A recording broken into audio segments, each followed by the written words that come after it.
Hai listeners, semoga keberuntungan selalu menyertai kalian semua. Balik lagi bersama Mimin di sini. Kali ini kita akan melanjutkan kisah ahli pedang. Biar kalian gak penasaran dengan lanjutan kisahnya, yuk langsung saja menuju ke videonya.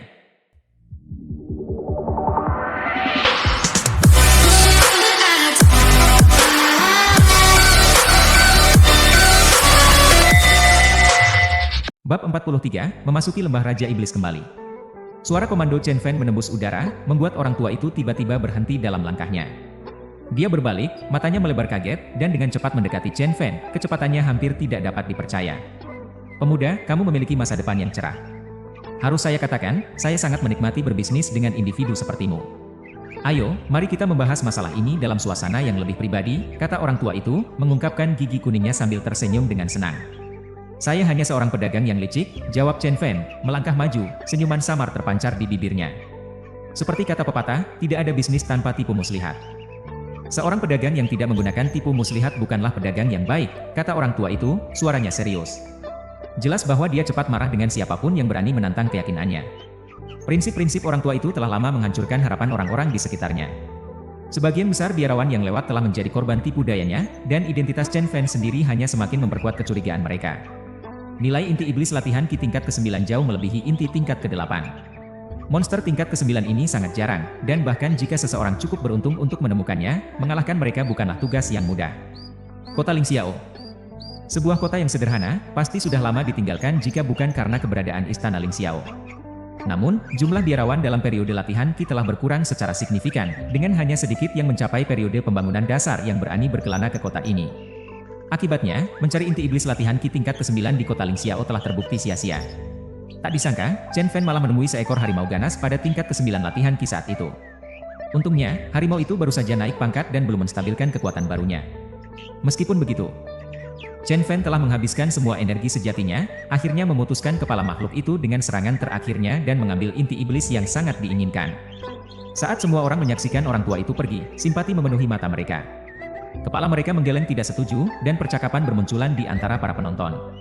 Pemuda ini bukan individu biasa. Dia pasti berasal dari sebuah sekte terkenal di surga, karena hanya itu yang akan membuatnya memiliki inti iblis latihan Ki tingkat ke-9. Sedih sekali. Inti ke-9 yang lengkap adalah hal yang langka, dan sudah bertahun-tahun sejak kita melihat satu. Namun, penipu tua ini yang mendapatkan keuntungan. Saya khawatir pemuda itu akan ditipu dan kehilangan segalanya. Tidak selalu begitu. Saya tidak percaya bahwa pemuda itu polos, kata seorang biarawan. Lalu, apakah kamu menyebut dirimu bodoh? Seseorang membalas. Tentu saja tidak, jawab biarawan itu dengan percaya diri. Tapi kamu tertipu oleh tipu muslihat orang tua itu. Itu baiklah, orang tua itu hanya tak tahu malu, si biarawan terbata-bata, wajahnya memerah. Dia segera mengakhiri kata-katanya sebelum mundur dari kerumunan, menyembunyikan wajahnya karena malu. Chen Fan dan orang tua itu berjalan-jalan keluar dari aula Lingxiao. Sekitarnya perlahan-lahan menjadi kosong ketika orang-orang berhamburan. Orang tua itu menggosok kedua telapak tangannya bersama, berbalik kepada Chen Fan dengan senyuman. Senior, keluarkan inti iblis dengan cara yang tidak mencolok. Chen Fan memandang orang tua itu dengan senyuman setengah, mencatat ketidaksopanan yang tidak layak bagi seseorang dengan status yang lebih tinggi. Orang tua ini cukup berani untuk menyebut dirinya senior, tampaknya tidak memiliki batasan. Namun, meskipun perilakunya yang aneh, Chen Fan merasa tertarik dan bahkan menganggap orang tua itu lebih tidak dapat diprediksi daripada pendeta Taois gemuk yang pernah ia temui sebelumnya. Berapa harganya? Tanya Chen Fan, pandangannya tetap tertuju pada orang tua itu, gerakannya tetap. Jangan khawatir, kita sudah memiliki kemitraan saling menguntungkan. Apakah kamu tidak percaya padaku, orang tua? Aku tidak akan pernah menipumu atau membiarkanmu menderita, orang tua itu meyakinkan, sambil menepuk dadanya yang rapuh dan mengangkat 4 jari. 4 batu spiritual kelas rendah. 20 batu spiritual, ditambah cincin penyimpanan, Chen Fan menawar, suaranya mantap.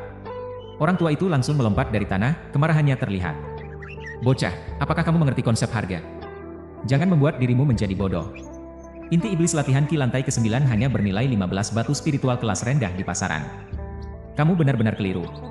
Baiklah, maka 30 batu spiritual, ditambah cincin penyimpanan, Chen Fan menyarankan, mengangkat 1 jari lagi. Senyuman samar terlihat di bibirnya.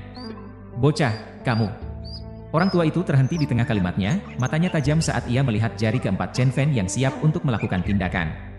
Sepertinya setiap provokasi lebih lanjut akan membuat Chen Fan menuntut 40 batu spiritual. Tingkatan ke-9 latihan Ki, kamu tidak akan merugi, Chen Fan menyatakan, matanya sedikit menyipit. Wajah orang tua itu langsung terlihat kecewa mendengar perkataan Chen Fan, senyum pahit terbentuk di hatinya. Memang, ini bukan kerugian, tetapi juga bukan keuntungan. Di kota Zaifang, harga pasar inti iblis latihan Ki tingkat ke-9 biasanya berada di angka 25 batu spiritual. Namun, karena kelangkaan verifikasi setan semacam itu, biasanya mereka bisa dijual seharga 30 batu spiritual. Mengkontemplasi situasi ini, orang tua itu menjadi semakin tidak memiliki kata-kata. Dia tidak hanya gagal mendapatkan keuntungan apapun, tetapi dia juga kehilangan cincin penyimpanan. Pemuda, kamu memiliki masa depan yang menjanjikan di depanmu. Mari kita melakukan kesepakatan. Pertimbangkan cincin penyimpanan ini sebagai hadiah dariku. Orang tua itu akhirnya mengalah, senyumnya memudar saat ia memandang Chen Fan dengan pandangan yang dalam, berusaha menjalin persahabatan. Chen Fan mengangguk, mengambil inti iblis latihan Ki tingkat ke-9 dari sakunya. Cahaya birunya berkilau jauh lebih terang daripada inti iblis tingkat ke-8, sebagai bukti keberadaannya yang setengah langkah keberadaan fundamental. Dengan wajah yang serius, orang tua itu menerima inti iblis, mengambil cincin dari kantong robekannya, dan memberikannya kepada Chen Fan. 30 batu spiritual ada di dalamnya, orang tua itu tertawa. Pemberitahuan ini sedikit membuat Chen Fan terkejut. Menyadari bahwa orang tua itu telah mengantisipasi gerakannya dan menyiapkan 30 batu spiritual di dalam cincin penyimpanan. Tanpa mengatakan banyak, Chen Fan melirik orang tua itu sebelum memeriksa cincin tersebut. Cincin itu memiliki batu permata hitam bundar di atas tubuh berwarna perunggu, dihiasi dengan ukiran rumit yang menyerupai formasi sederhana yang berkaitan dengan manipulasi ruang. Aku telah menghapus rasa spiritualku, jadi kamu hanya perlu mengisi rasa spiritualmu untuk membentuk ikatan, orang tua itu mengingatkan. Chen Fan mengangguk, mengikuti instruksi orang tua itu saat ia memperluas kesadarannya. Kesadarannya menetap di dalam cincin, menyelesaikan pengakuan pemiliknya. Dalam sekejap, cincin itu menjadi perpanjangan dari dirinya, merespons pikirannya. Bocah, dengan latihan Ki tingkat ke-6mu, kamu dapat membunuh monster pada tingkat ke-9. Dengan bakat yang luar biasa seperti itu, bergabung dengan sebuah sekte bergengsi akan membuka jalan bagi masa depanmu, kata orang tua itu, mengernyitkan matanya. Dengan cincin penyimpanan di jarinya, Chen Fan menggelengkan kepala dan menjawab, saya berharap untuk mengembangkan diri secara mandiri. Setelah berbicara, dia mengucapkan mantra dalam hatinya dan kembali ke guanya. Begitu masuk ke ladang obat, dia segera bermeditasi dan masuk ke dalam keadaan kultivasi. Kemudian, dia keluar dari pengadilan surga, dan kesadaran spiritualnya kembali ke tubuh fisiknya. Duduk di dalam ruangan, Chen Fan membuka matanya sebentar, lalu menutupnya lagi. Kali ini, kesadarannya bergegas ke pengadilan surga dan muncul di ladang obat di guanya. Mengamati tubuh spiritualnya, Chen Fan mempertimbangkan langkah berikutnya. Begitu dia membuat gerakan ringan, batu permata hitam di cincin penyimpanannya memancarkan cahaya hitam samar dan perlahan-lahan melayang keluar dari lengan pakaian tubuh spiritualnya. Dengan gerakan cepat, indera spiritualnya menarik cincin itu, dan Chen Fan mengambilnya dari pengadilan surga. Saudara, kita sudah kembali, suara Chen Jingjing bergema dari luar ruangan. Chen Fan meraih cincin penyimpanan itu, dan pada saat yang sama mengambil beberapa pakaian bersih dari dalam ruangan. Dia melemparkannya ke dalam cincin penyimpanan, lalu bangkit dan membuka pintu. Sang Rumeng membawa beban di punggungnya, seolah-olah bersiap untuk perjalanan panjang. Dia juga memiliki beberapa pedang tajam terikat di pinggangnya. Ketika melihat Chen Fan keluar, dia berseru dengan antusias, Chen Fan, aku ingin menjadi ahli pedang. Bisakah kamu mengajari saya beberapa trik pedang? Membawa pedang sudah cukup, Chen Fan mengangguk ringan, mempertimbangkan permintaannya. Lalu dia berpaling ke Chen Jingjing dan berkata, Jingjing, siapkan dirimu. Kita akan segera berangkat. Dengan secepat itu, Chen Jingjing bertanya dengan terkejut, berpikir dia perlu menyiapkan makanan dan perlengkapan. Tidak terlambat, Chen Fan meyakinkannya. Chen Jingjing mengangguk, memahami kegentingan situasinya, dan bergegas ke kamarnya. Sang Rumeng melihat Chen Fan dengan curiga dan bertanya, Chen Fan, apakah kamu tidak membawa pakaian? Bawalah, Chen Fan menjawab tenang. Bibir Sang Rumeng sedikit bergerak, tetapi dia mengangguk tanpa bertanya lagi. Tidak lama kemudian, Chen Jingjing selesai mengemas barang-barangnya, dan ketiganya langsung menuju lembah Raja Iblis. Dengan kehadiran Chen Jingjing dan yang lainnya, Chen Fan harus melambatkan langkahnya. Mereka berjalan cukup lama sebelum mencapai pintu masuk ke lembah Raja Iblis. Kedatangan Chen Fan menyebabkan kegemparan di antara para biksu di pintu masuk. Mereka masih jelas ingat hari dia telah membunuh beberapa orang kuat pada tingkat ke-6 pelatihan Ki dan akhirnya mengalahkan seorang praktisi tingkat ke-9. Kenangan itu membuat mereka terkejut dan kagum. Lihat, jenius muda itu kembali, seseorang menunjuk Chen Fan dan berseru. Jenius muda? Siapa dia? Xiao Munan, seseorang yang tidak tahu bertanya dengan bingung. Baru kamu tiba beberapa hari belakangan ini?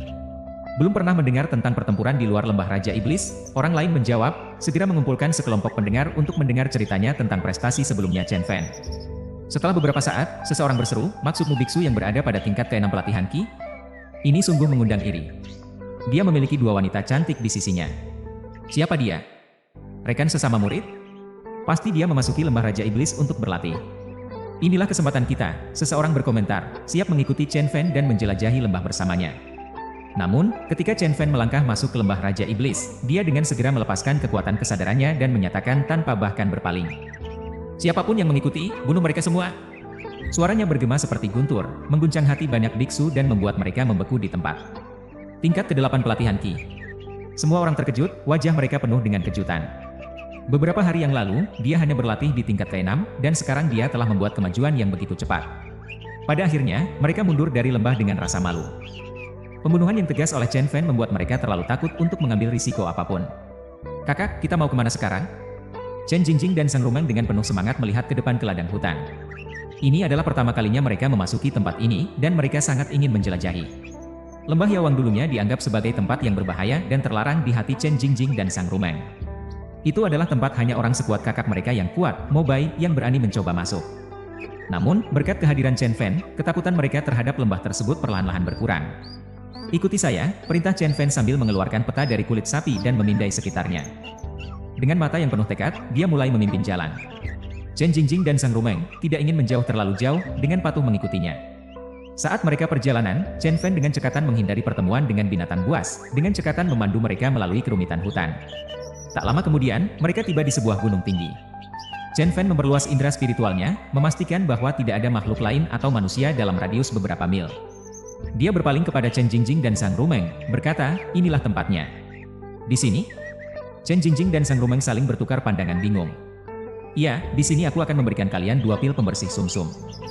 Aku juga akan mengajarkan kalian sekumpulan rumus mental yang akan memungkinkan kalian untuk menyempurnakan pil-pil itu dan mengubah sepenuhnya akar spiritual kalian, jelas Chen Fan, menganggukkan kepala saat dia mengambil sebotol pil.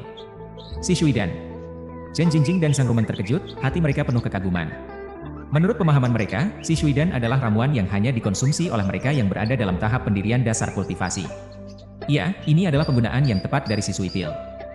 Setelah kalian menyempurnakannya, aku akan memasang susunan pengumpul aura di sini untuk menyerap energi spiritual di sekitar kalian. Ini akan memfasilitasi kemajuan kultivasi kalian yang cepat. Setelah kalian meningkatkan tingkatan kalian, aku akan mulai mengajarkan berbagai talisman dan teknik pedang. Lanjut Chen Fan, berhenti sejenak untuk memindai sekitar mereka. Setelah pelatihan kalian selesai, kalian harus memburu dan membunuh monster tanpa henti hingga tingkatan kalian stabil. Chen Jingjing dan Sang Rumeng berdiri membeku, mulut mereka ternganga, saat mereka meresapi beratnya kata-kata Chen Fan. Besarnya perjalanan yang akan mereka lakukan perlahan-lahan meresap dalam pikiran mereka.